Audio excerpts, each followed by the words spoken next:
नमस्ते दोस्तों, आज मैं आपको गणित के इंपॉर्टेंट सवाल कराने वाला हूं। अगर आपको ये क्वेश्चन दे दिया जाए कि जीरो में डिवाइड देना है जीरो से, तो क्या दो आंसर आ जाएगा? क्या ऐसा संभव है? ये आपको देखना है। देखो करोगे कैसे। अगर आपको जीरो में भाग देना है जीरो से, तो समझिएगा, अगर मैं 10 का स्क्वायर माइनस 10 का स्क्वायर करूं तो जीरो ही तो आएगा। संभव है, ठीक है।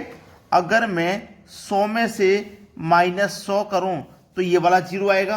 भाई देखो, 10 के स्क्वायर में से माइनस करूंगा 10 का स्क्वायर तो जीरो आएगा, और 100 में से माइनस करूंगा 100 तब भी तो जीरो आएगा।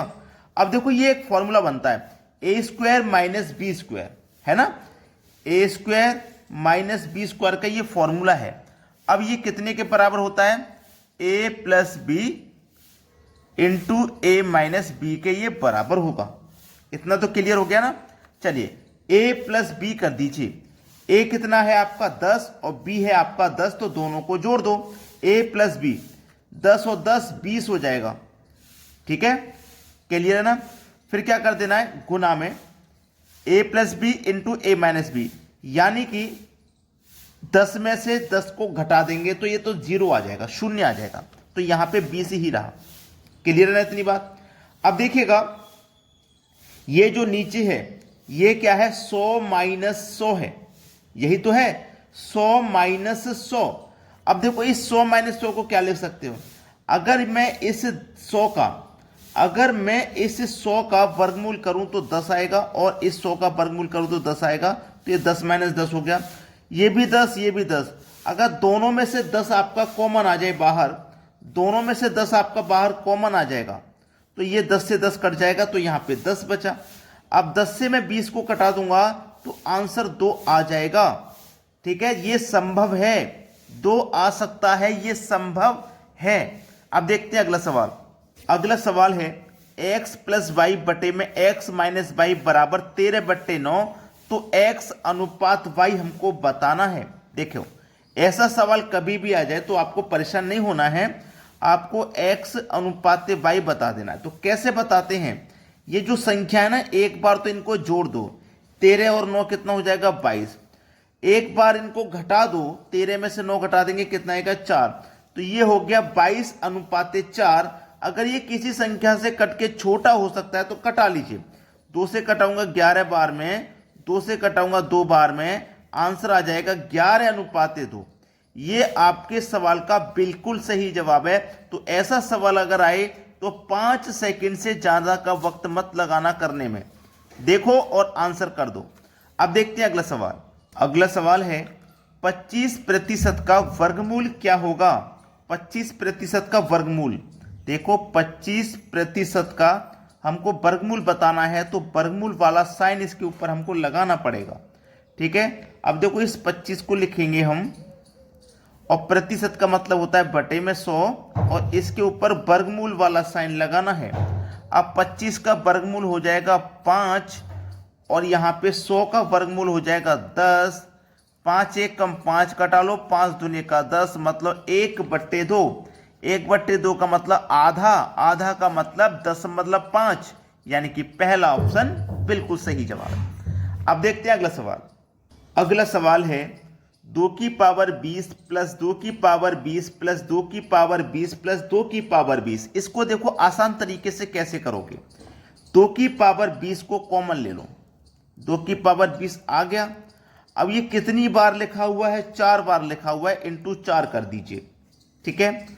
2 की पावर 20 इंटू इस 4 को भी आप 2 की पावर 2 लिख सकते हैं। अब देखो, बेस समान हो गया, यानी कि बेस आपका दोनों जगह 2 है, बेस समान हो गया तो पावर ऐड हो जाएगी, यानी कि 2 की पावर 20 और 2 22 हो जाएगी। बस यही है आपके सवाल का सही जवाब। 2 की पावर 22 देखो किस ऑप्शन में है? बी ऑप्शन में दिया गया है। यह सवाल का सही जवाब हो गया। अब देखेंगे अगला प्रश्न। अगला प्रश्न है 2 की पावर 500 का आधा कितना होगा? 2 की पावर 500 का आधा बोला है तो आधा कर दो। आधा कैसे करते हैं? 2 से डिवाइड करके करते हैं, ठीक है। देखो, अब इसको कैसे करेंगे? जब हम 2 से इसमें डिवाइड करेंगे तो ये 2 की पावर 500 है, 2 की पावर 500 है, मैं 2 से डिवाइड करूंगा तो एक बार डिवाइड होगा, यानी कि 2 की पावर जो 500 है ना, 2 की पावर जो 500 है इसमें से 1 माइनस हो जाएगा, तो 2 की पावर 499 हो जाएगा। यही है आपके सवाल का सही जवाब। ठीक है, 499, 2 की पावर 499 तो हमारे ऑप्शन में नहीं है, तो हमारा डी ऑप्शन सही हो जाएगा, नन। नन का मतलब होता है इनमें से कोई नहीं। अब देखते हैं अगला प्रश्न। अगला प्रश्न है √16 का वर्गमूल क्या होगा। देखो कुछ बच्चे जल्दीबाजी में आंसर दे देते हैं कि आप क्या करोगे, √16 का वर्गमूल बताओगे तो आप कहोगे सर 16 का वर्गमूल तो 4 होता है, और आप 4 को आंसर कर दोगे, लेकिन ये गलत हो जाएगा।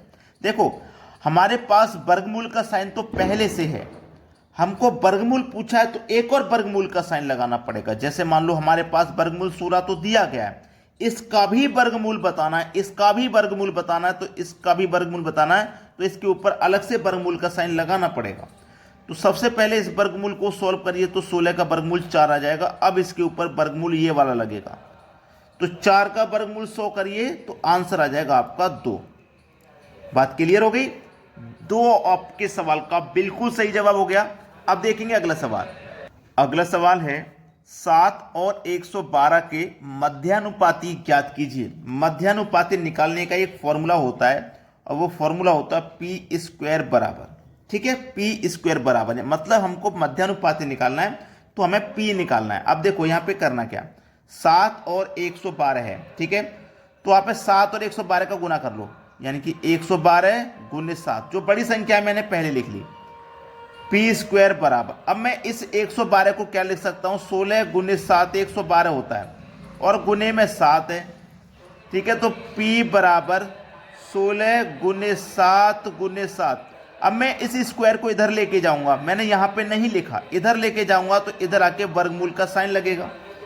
तो P बराबर देखो 16 का वर्गमूल तो 4 हो गया, 7 गुने 7 49, 49 का वर्गमूल 7 हो जाएगा।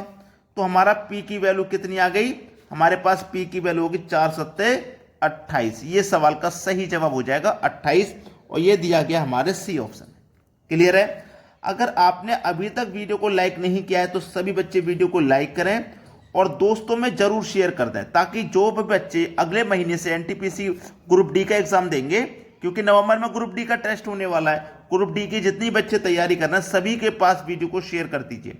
अगर आपके मन में कोई भी सवाल है तो उसके लिए हमें कमेंट में पूछें। ठीक है दोस्तों, धन्यवाद।